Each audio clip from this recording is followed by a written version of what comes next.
Gemma Griffiths, and today I am sitting down with Zim Afro Dancehall sensation and my good friend Nutty O. Hey dude, how you doing? Griffiths. Yes. Thank you so much for coming. I know you had to move stuff around. You know, yeah, always. We gotta make it happen. Yeah. I'm jumping straight in with your career because I just want to tell people a little bit. Everybody knows, but I'm going to tell people a little bit about yourself. You've had immense success in the music scene, from collabs with Trini Boy Juicy, DeMarco, Winky D, and Stoneboy. You've won multiple Zimmer, Nama, and Star FM awards. You've had the BBC One Extra Destination Africa DNA show, and you have a Grammy-nominated project. How does it feel? You know, it's fulfilling Yeah. because, you know, if you set goals, you set targets, and you kind of achieve them over time, and enjoy the process from ground zero to wherever it is now, it fulfills you because that's the human part of everything. Yeah. And I'm a musician and I love to do what I want to do, and I love the fact that everything is just going down the right way. It's following my vision and things coming to pass as we move, as we progress. So I'm fulfilled.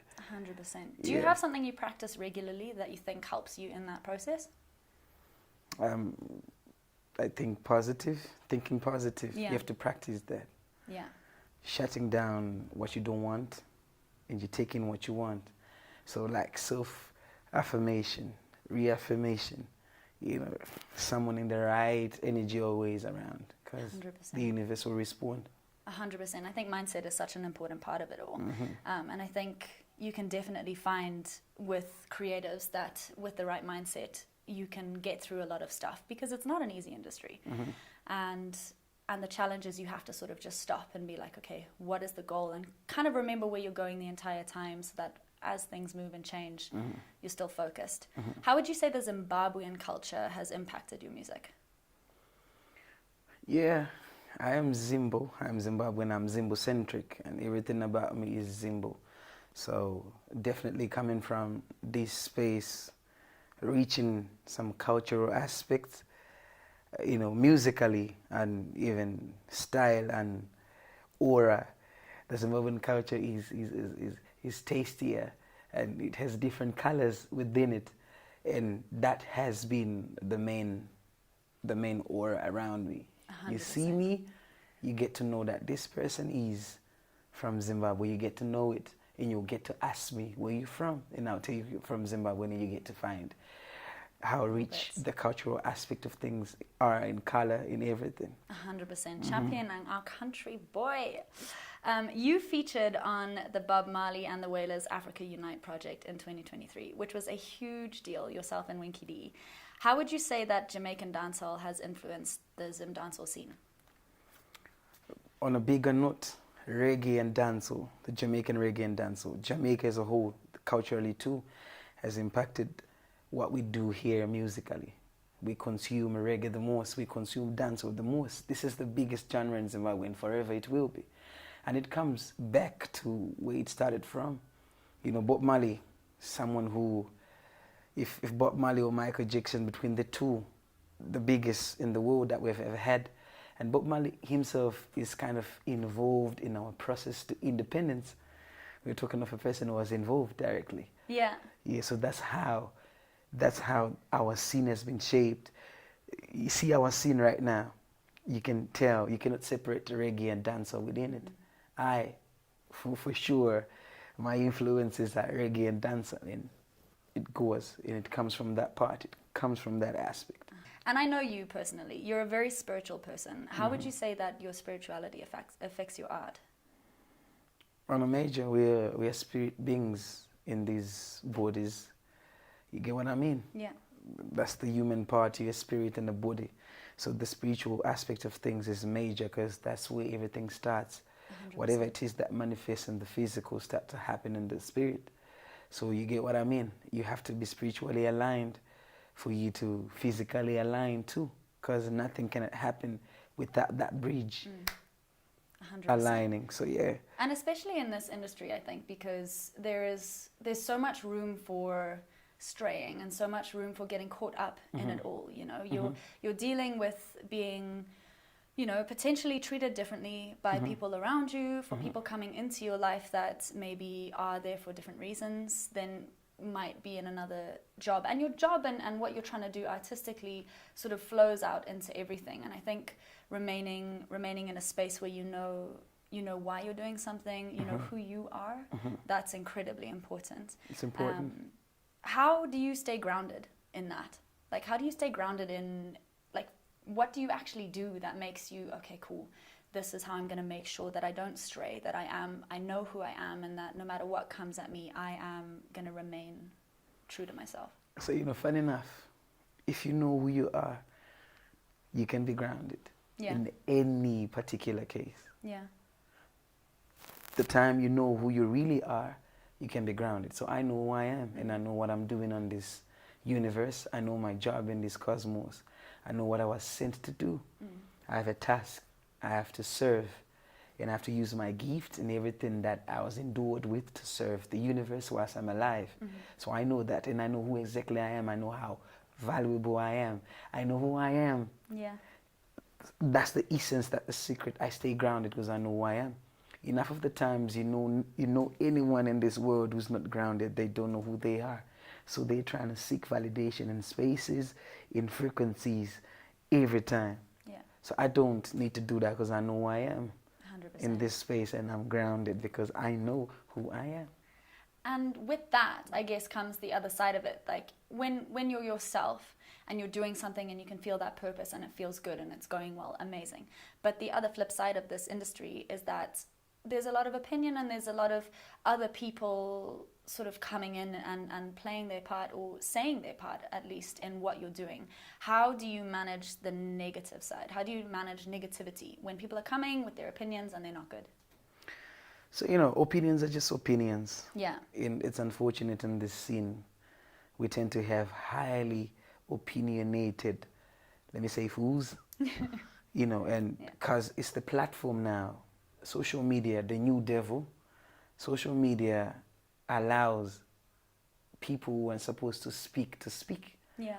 Social media has allowed even the ones who are supposed to speak or talk and have an opinion on something to speak. 100%. So it's just opinions, and everything you hear from them, you know, like everything else is perspective. I channel what I want. I channel what I want. I hear what I want. I choose to hear what I want. I choose to see what I want. And I choose to use what works for me, and what doesn't, I naturally have a defense. It doesn't get through. That's why you see me. Half of the times people ask me, have you seen this comment? I don't even see it, because as long as it's negative, I have pre-programmed myself not to see that. So even if I see it, it doesn't sink through. Because I know you just have an opinion. And that opinion, do I use it? Can I use it? I can't. So naturally I don't. And that's how I've managed to handle this. And, you know, coming back to that fact, I know who I am. And I know what must be said. You know, there can never be a time where a king is coronated and opinions will not flash down the lane. Yeah. There's no time in this era where a good person or a greatness is exalted without negativity. Yeah. So sometimes I use that negativity as a confirmation that what I'm doing is right and I'm on the right path. Yeah.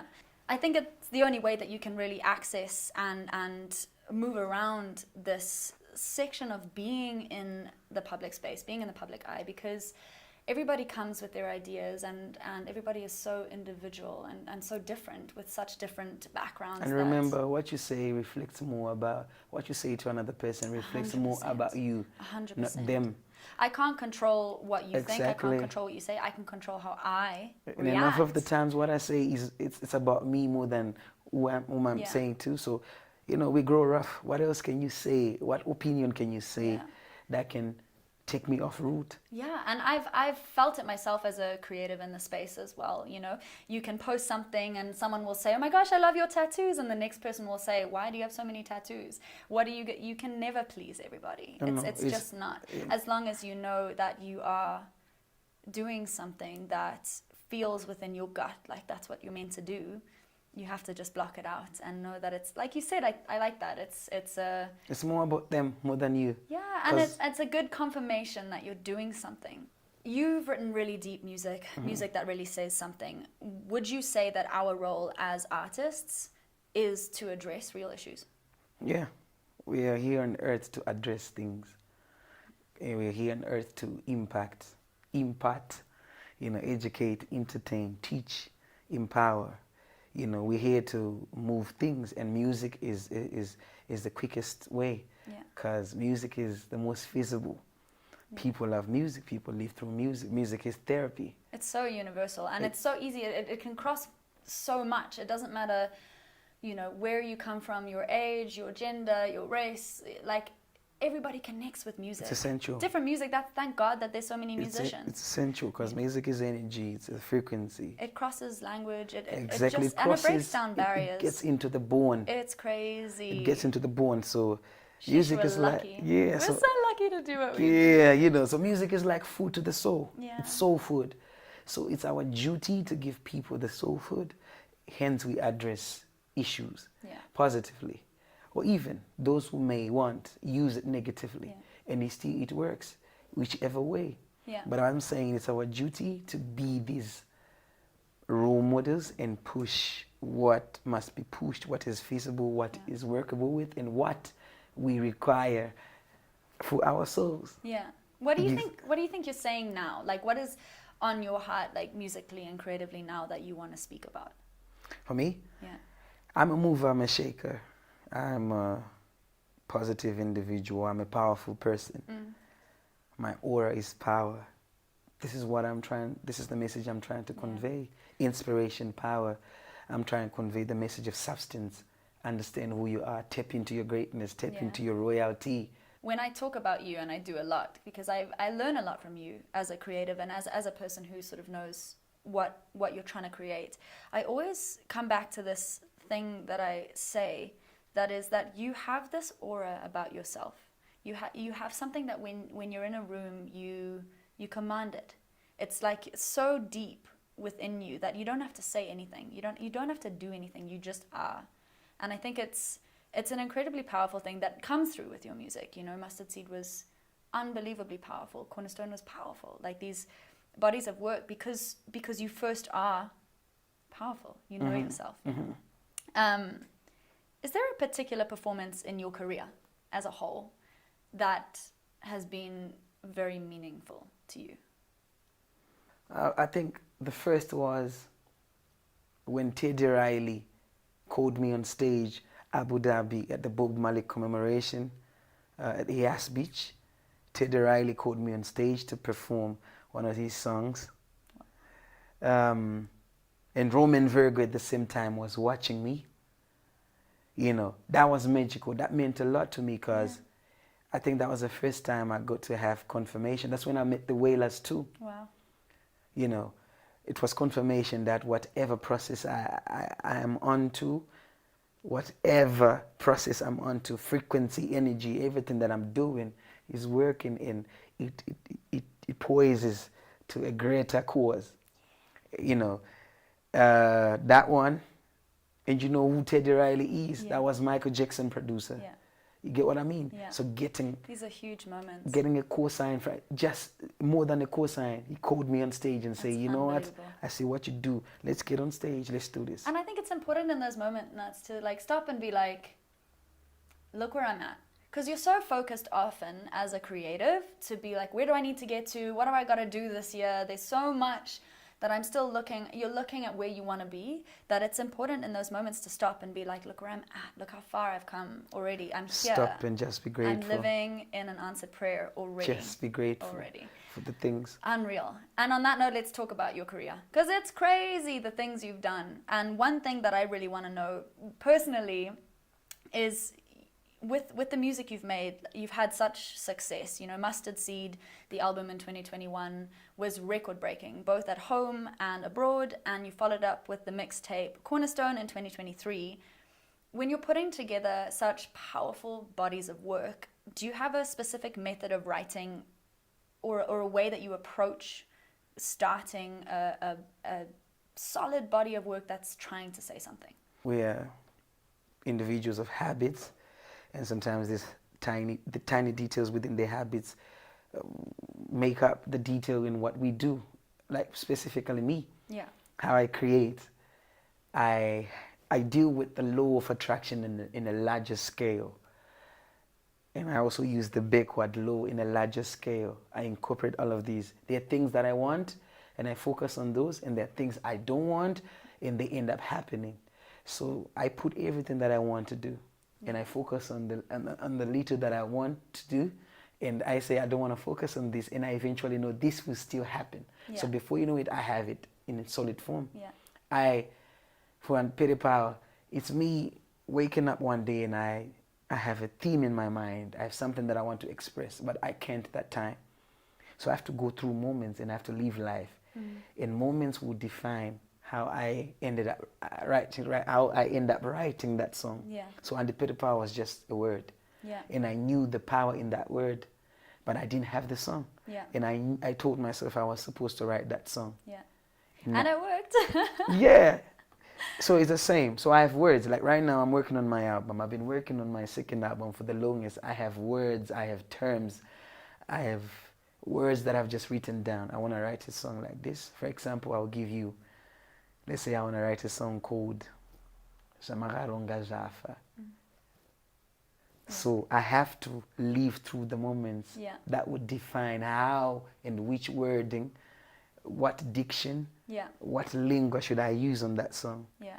So you know what? That's me planting a seed in the frequency, and the frequency follows me. Law of attraction. That's how I write my songs. Yeah, and I think you're a particularly immersive artist in the way you do things. You know, you have to be completely aligned and you have to live in it before. And I've seen that, you know, like behind the scenes and on a personal level, you really are. What would you say, if you could go back looking at where you are now, is a piece of advice that you'd give to yourself when you were starting out?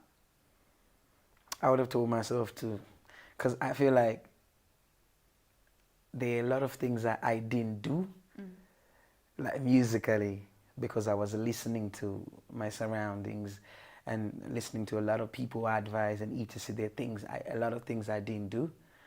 And there are a lot of things, I procrastinated on a lot of things. Art, you can't be specific in detail because it's multi-dimensional. It's like a frequency, it doesn't have a specific direction. You're an artist, what you feel is what must be done in that particular time. You don't have to ask anyone. Yeah.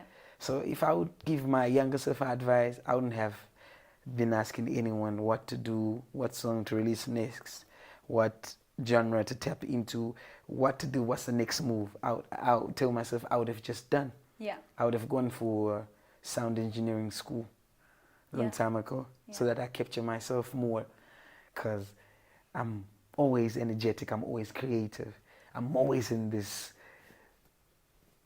God mode, creative God mode. I always have energy, and sometimes my energy surpasses my surroundings, and people don't understand it. Yeah, and to be able to rely on yourself. Exactly. So I could have been in a position to help myself more, capture myself more, record myself more, shoot myself more, do all of these things more. Yeah. But then I couldn't, because I would depend on other people.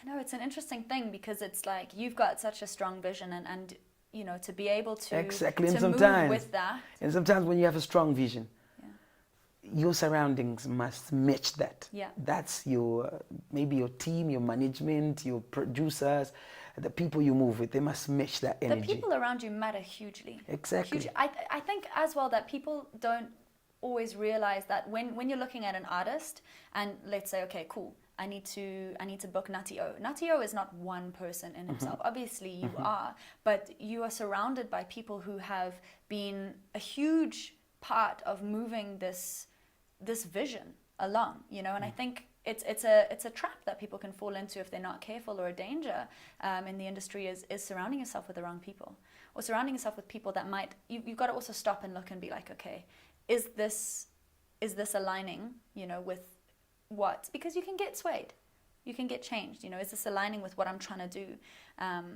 because it isn't for the faint-hearted, and people can advise you, and you got to make sure the people giving you advice are sound. They're solid, and they're there for the right reasons. The word is dilution. You can be diluted. So it's the most dangerous thing, and that has been my biggest hiccup. Yeah. Being around people who don't fully understand my energy and where I want to go. I have to work extra hard to try and pin my vision onto them, make them understand exactly what I want to do, and tell them that it requires patience. And the beauty when you find those people, though, it's like you can just lock in and you relax, and you're like, I know that whatever like, it just feels different. It feels right, and you're like, I found this, and it takes a while as well. It takes time to find the people that you're able to really almost just exist, and they get it. They get it. They get the vision. What would you say is one thing that Zimbabwean artists and creatives are doing right or wrong whilst navigating the global music space? Well, as far as the global music space is concerned, collectively, we're doing a lot of good things, right? I want to say big shout out to the creators right now in this space, right now in this time. I feel like there's been an awakening. You know, people are getting woke, people are getting hungrier for different stages now, especially the global stage. So hence we have new artists, new creatives, and people are trying to be as super as they can be. At the same time, I feel like creatives within the space, they don't understand the power of collaboration, and they don't know how to utilize collaboration. Yeah. Trust me on this one. Yeah. I've been around, and what I've seen, even if sometimes when we collaborate, we don't know what we have done, and we don't understand what we have done, and we don't understand what we can do with what we have done to impact the energy and the space we want to impact. Because, you know, it starts with me and you. Yeah. If me and you join forces, we can do so much, and it can go further than we think, further than we know. Yeah. And in the Zim space, we don't understand collaboration and the power of collaboration and what we can garner and utilize with just collaborating. For example, something I've seen, something that has not been said. It's only in this Zim space you find 2 or 3 artists who have collaborated on the same song are on the same poster, and they don't get to go on stage together. Yeah. I've seen that a lot. I have artists, my brothers, or even people that we're on the same stage, same poster, performing the same night, and we have a couple of songs and we don't perform those songs together. I've seen it. Yeah. I've seen. And do you know why?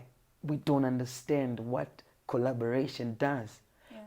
For unity's sake, for creating a narrative, for creating a standard for the industry, saying we're not moving this way. It starts with collaboration. I collaborate with you. We have imparted our niche markets both together, that we can move this way. And if many artists could tap into that boat, we create a standard for ourselves. Yeah. We would not be in this point where sometimes I hear artists crying about certain, how they get treated with industry players, and then you know, we talk about gatekeeping and all of these things. We can only avoid these things if we understand how we can harness and utilize collaboration.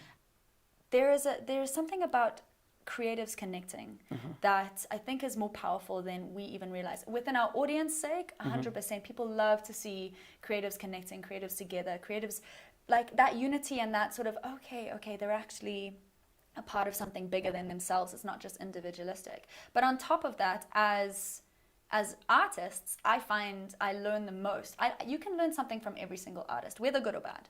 You know, you can learn something from everybody, every single creative, whether it's you know, about live performance or about a style of writing, and to be able to bounce off and not just be like it's me and nobody else. Like that community it's vital, and it can change something from being good to unbelievably powerful. Exactly. Especially with the Zim scene. Especially with, 3 even better. Yeah. Especially with the Zim scene. We need to collaborate more. If I know something that you don't know, and you know something that I don't know, and somebody out there knows something that, you know, we collaborate, that means we have, yes, we have shared the knowledge, and we can as well take this out there and build a standard based on what we have done. We collaborate and we want to achieve one thing, the power of collaboration. So if I collaborate, we have already sent a message to our space, our listenership that, you know what, the energy is all right, and you can love this person as much as you love me. You can support, go buy her merchandise, the products, as much as you can buy mine. We can do that. Oh, we can still not do that, but for the sake of progress and business and quality, we need to align in certain areas and with the things we cannot do. Yeah. And united, it's a different story. If we're going at this as an industry, going, okay, cool, if we're all working together to get the music, the Zimbabwean music, hugely heard on a global stage, we can't do that one person. We need to do that as a group, you know, because as soon as one person breaks, everybody's going to look what else is happening in Zim. Specifically with Zim, Zim is important. Zim is important in this musical narrative. Yeah. As far as art is concerned, in the world, Zim is so important. You cannot separate Zim from, if you talk of Amapiano and how it has moved, Zimbabweans are involved. From artists, from the people that consume the music and push it. Zimbos are involved. You cannot separate, you cannot speak of Zimbabweans as far as the Amapiano story is concerned. Right? Diaspora, the ones who are consuming Afrobeats, Amapiano as a whole, Zimbos are there. And Zimbabweans have an incredibly strong diaspora. Exactly. We are everywhere. Exactly, we are everywhere. We are powerful. Every powerful space, there is a Zimbo somewhere down there. I mean, the diaspora itself holds huge power in the Zim music space. It affects the artists here unbelievably, because not only with streaming and on consuming media, but we're able to tour in a way that is wild, you know. We really are able to tour just with the Zim audience before you even get to a space where you're now playing global. You've already toured the world. Shout out to my diaspora, Zim wherever diaspora, you guys are, thank you. Keep bringing us overseas. The love has been overwhelming, because entirely you'd still find there's like you're saying, streaming wise, we fully depend on our diaspora. Our diaspora people out there, and the love and the support has been overwhelming. And it makes a big difference, because if you're looking on an international sort of music platform, Zim doesn't function the way that a lot of these big, you know, if you're looking at the Western world, we don't function the same. We don't stream the same. You know, we're using WhatsApp, we're using YouTube. Sometimes we're printing stuff still. We're still printing CDs. And for us, Facebook is our big one. Then our Instagram, and then we lead on to TikTok. And YouTube, but you know, outside everybody jumps straight onto DSPs. Like, what are their streaming numbers? Exactly. You know? So the diaspora are incredibly important for making sure that you can at least see a slight weight of what this artist hold back home in an international language of what are they streaming. You know. And there comes why the artists are important and collaborating is important, because we need to educate our people that we're equally on DSPs, just like other people. You might as well support and consume our music on these DSPs. It takes education too, because if we don't do it, let's assume that our people do not know that they have to stream our music on DSPs. The DSP knowledge base is not as talked about as much. That's where artists need to come together. You, me, XQ, DJ Tamuka, Kyla Black. That's where we need to come through and say, all right, guys, we encourage our community. We communicate with our direct community. 100%. That, you know what, they can also communicate to other communities for us. And that it matters, you know, because ultimately it's one of the hurdles that I think Zimbabwean artists are going to have to push through is we're not a big streaming country. Not in the way that you can see, okay, this is actually how much weight this song holds at home. It doesn't always translate Definitely, as much. It doesn't. And I think that's where Diaspora comes in on a huge... But it's based on the knowledge. They have to be educated about it. It has to be communicated. Music, it matters. Yes, it's knowledge based. 100%. It's knowledge based. So it's education, I believe, and it takes the artists, the creatives themselves, educating their community so that their community is endowed with the right knowledge and what to do, and their community will communicate with other communities. Yeah, 100%. Our Zimbabwean friend tell your Ghanaian friend, your Nigerian friend, your South African friend, and your Jamaican friend to stream Nutty O. 100% stream Nutty O, everybody. A massive shout out to our sponsor for this episode, Aura, for making sure that we have Starlink and we are connected and online. Big love. I always ask myself this question, and I don't know what my answer would be, but if you weren't doing music, what do you think you would do? You know, I would be doing quite a lot of things. You know, I would be doing law. I would be a lawyer, maybe. I would have been maybe practicing, proper psychologist, practicing out there. Maybe telecoms engineer, maybe a footballer, an athlete, maybe play cricket too. Yeah. You know, there's just quite a lot of things. You know, I believe whatever it is I put my mind that I can do.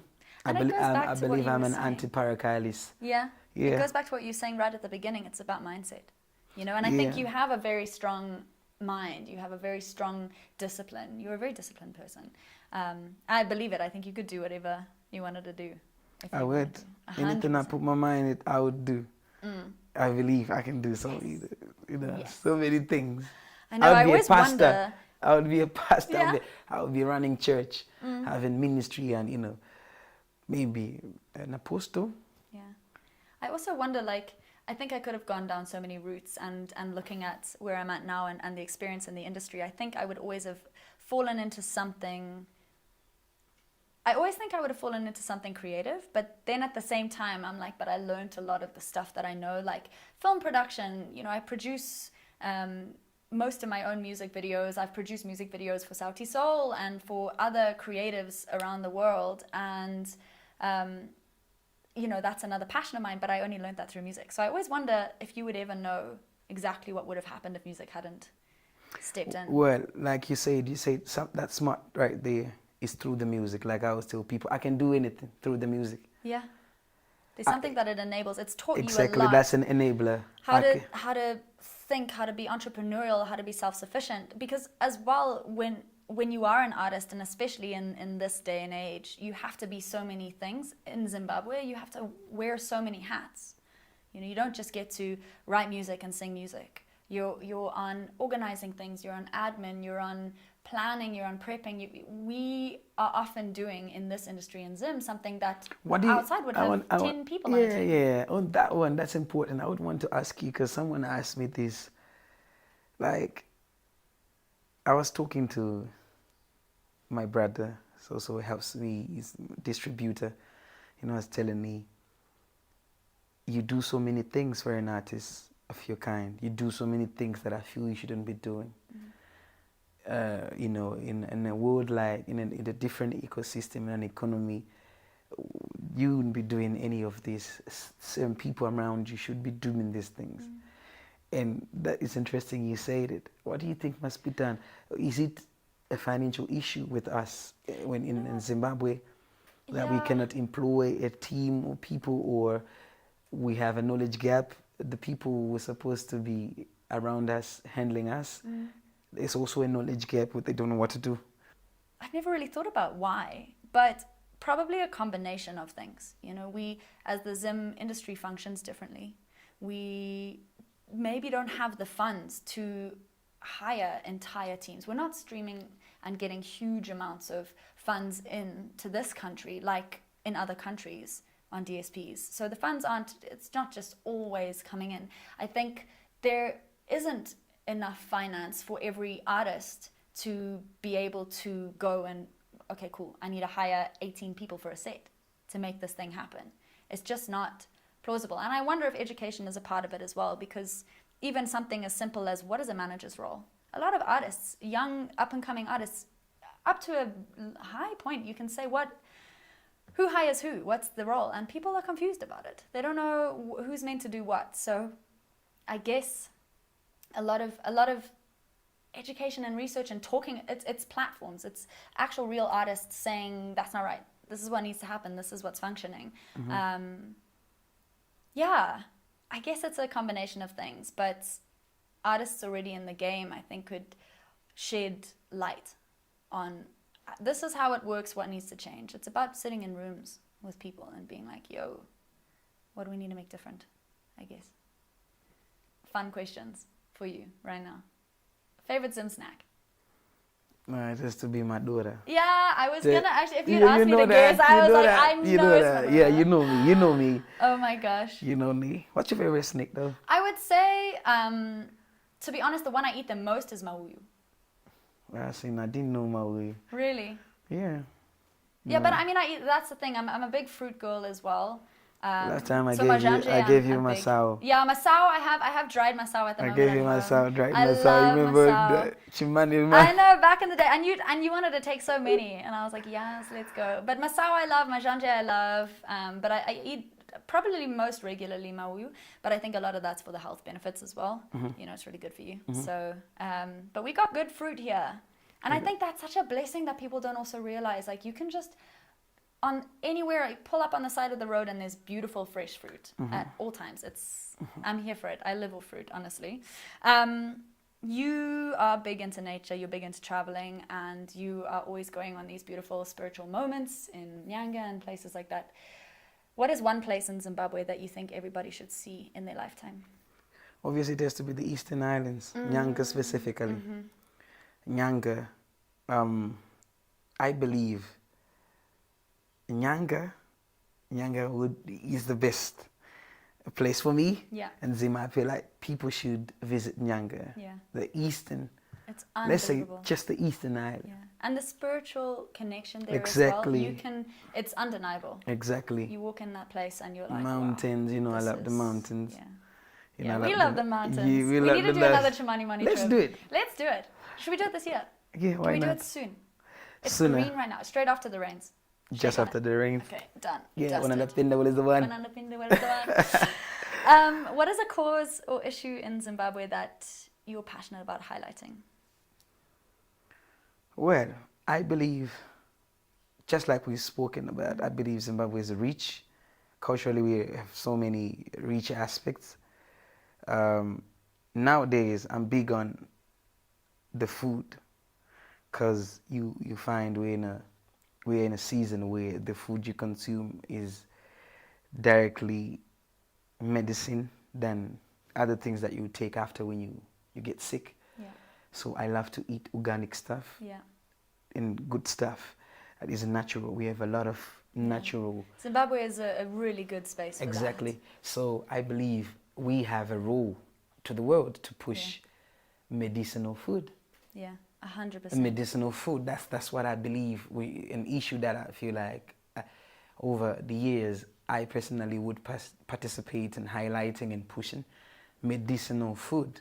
And there are so many people in this country who still know how plants and exactly that all connects. Because what you eat is your medicine. knowledge here. Yeah, because what you eat is your medicine.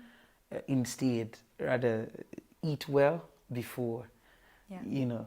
So 100%. That's me. I would be advocating for medicinal food, because what you take, that's the soul food. And we have it. We have a lot of it right here. We've got so much of it. We've got an abundance of it. So many, from brilliant plants, yeah, worms. What 100%. you say? Yeah.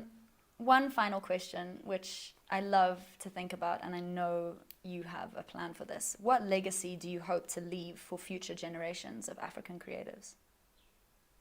Embrace your royalty. That's like, if ever one day people are going to speak about Nutty O, 100 years plus after we're still going to be here because of the art and the things we've done, because the art stays, the art is real, the art is timeless, the art will still empower, and the art will still bind souls, inspire, push, break boundaries. People are going to remember me for being a mover and a shaker, being someone who was confident, someone who had sublime confidence in their substance. So I'm saying, embrace your reality, understand who you are, embrace who you are, embrace your substance, be sublime, be who you are, embrace it and use it.